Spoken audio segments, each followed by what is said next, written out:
Hi everyone, I'm Will, and this is Will the Artist.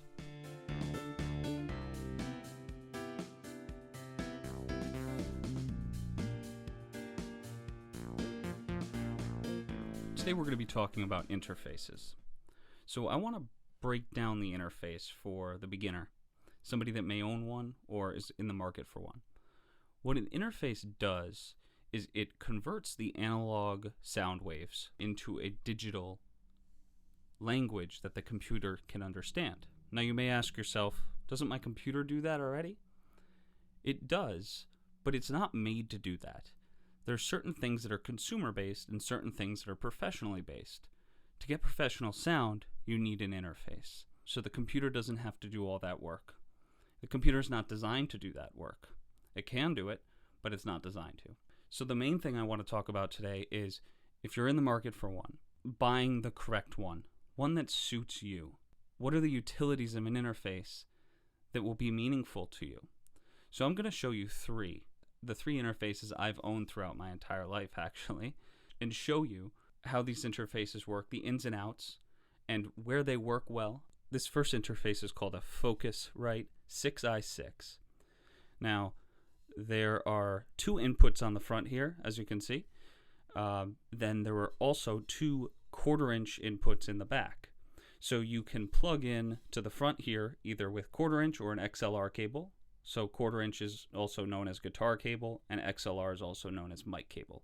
Those are synonymous with each other. These are jacks that will take both a 1/4-inch and an XLR cable. This is a phantom power button that when switched on will supply power to condenser microphones that do need that phantom power.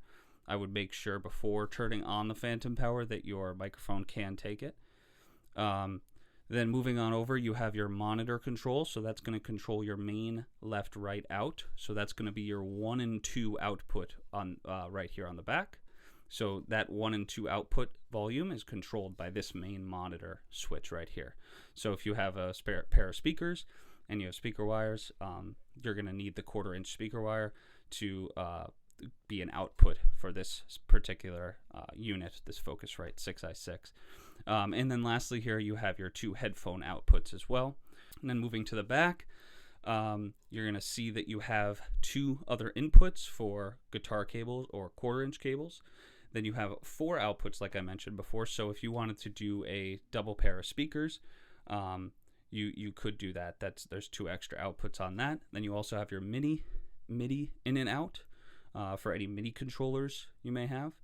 Then moving on over, you have your USB input. If you ever lose it or anything, you can find a printer cable. The printer cables use the same thing, that same type of thing. That helped me out a lot when I would lose those because they're easy to lose. And then you have your power adapter, and then a in and out for speaker cables. Not these type of speaker cables, a different smaller type of speaker cable. So that explains every inch of this box here. They tend to all work the same. They just have more or less inputs and outputs. Moving on to the next one, we're going to look at the M-Audio 1926 Air. And this is a very different looking interface. As you can see, it's got that big dial in the center. It's got your 2 inputs here, so you have line inputs. As you can see on that, there's like little guitars in there. That just means it's an instrument line in. And then you have on the back here your 2 XLR ins, which can also take ins as well, but it's not a line in, so it's a different input level. Just be aware of that. But this is your gain control on the front for the left and the right. So that's going to control how much your gain you're using, similar to the Focusrite Scarlett. It's the same functionality with those 2 buttons.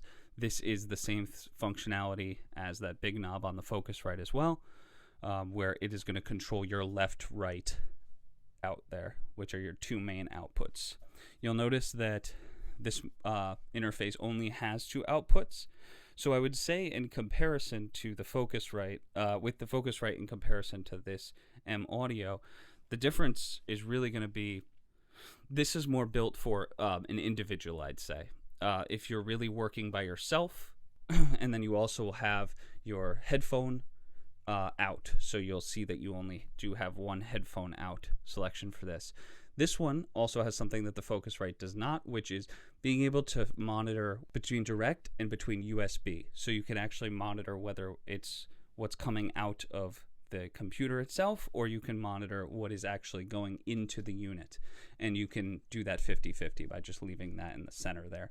So you can have a full 50-50 mix split. If you're playing the guitar and you have that on an input going into here, and you want to listen back to the track itself, you can go ahead and change that and have, maybe if you want a little more guitar, you'd have it a little more direct, and vice versa. If you want a little more mix, you have it over on the USB side. These are two great serviceable interfaces.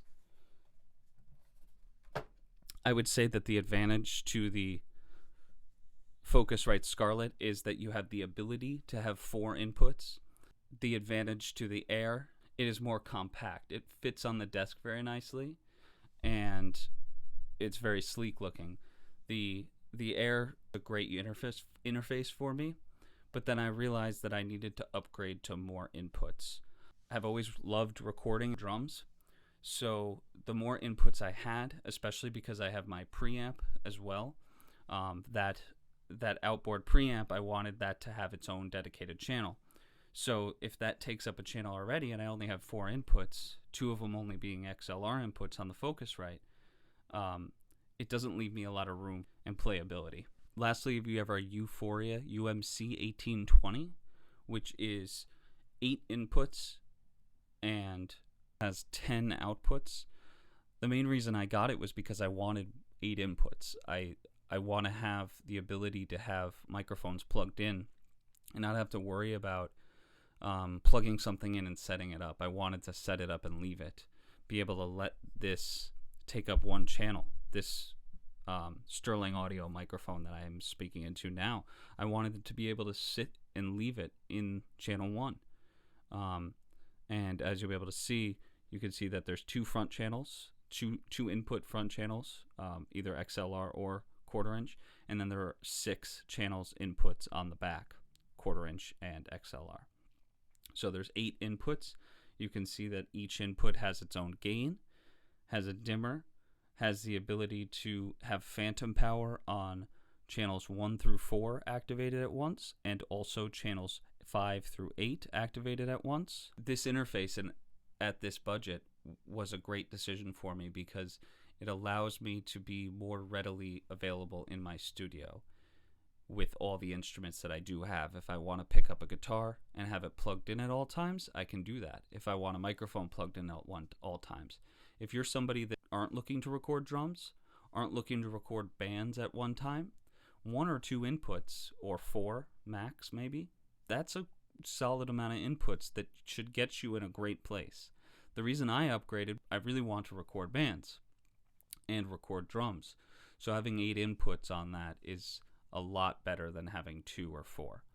The M-Audio Air and the Focusrite 6i6 are great options for people that are singer-songwriters that want to overdub things. When we talk about inputs on an interface, what we're talking about is the ability to record multiple sound sources, and the computer can decipher between those inputs. So on my Focusrite, on the front panel there are 2 inputs on the front. I have a guitar going into 1, say an electric guitar, and I have this microphone in front of me going into number 2. The computer is able to decipher between those 2 inputs. But the idea of inputs is that you have abilities to have multiple instruments going in at once, and the computer can decipher between those 2 or 3 or 4 or 8, like I have now, inputs. So I can have 8 microphones going into all 8 different inputs, and in my audio workstation, I'm able to have all channels, all 8 of those channels, be different microphones. So if I had them all in a line, I could walk down the line, and each one of them, as I spoke into each one of them, it would go down that channel list in my DAW, in Logic, which is the DAW I happen to use. Now the same thing goes for outputs. There are outputs on an interface. On the Focusrite, there are 4 outputs. On the M Audio, there are 2 outputs, and on my Euphoria UMC 1820, there are 10 outputs. Now, 10 outputs is a lot. 2 outputs is the minimum. You need 2 outputs because that's the stereo pair for the 2 speakers. If you wanted to have another set of speakers with the Focusrite or with the UMC, you have the ability to do that because you have more than 2 outputs. This is usually done in your DAW, but it allows you to have those separate outputs. So say you have a headphone amp, or you have another way of monitoring the track that's coming out of your computer. Interfaces are a very important part of audio because they are really what connects our microphones to our computers. That's called the signal chain. The connection from my microphone to my interface to my computer is my signal chain. From my voice into the microphone, down through the XLR cable, into that input 1, through the interface, out of the USB cable, into your computer, into your DAW, and into the channel of that DAW. That's the signal flow. Now you can add other things along the way in between your interface and your microphone. So that is the basic signal flow, and I will show you more about what can be put in between your microphone and your interface. But for right now, that is the introduction to interfaces and how they work. If you have any questions, please don't hesitate to ask. You won't seem stupid. You won't feel stupid because I will answer you in the nicest way possible. I really want to have a community here where we accept questions with open arms. It's hard enough to do what we do and create music and create sounds or whatever you're doing, whether it's a podcast or an audiobook, or it's hip-hop beats, or you want to make an album, whatever it is, it's hard enough to do. I think the encouragement is huge, and I don't think any question is too out there. I would love to hear your questions. Please, I want a community below at which people can have their questions answered. And I will definitely be all over that comment section, so please go ahead and feel free to drop anything below if I missed anything, or if there's anything that you wanted me to elaborate on. I'm happy to make any other videos about this. I'm here to help. And yeah, this is Will. This has been Will the Artist, and I hope you have a great day.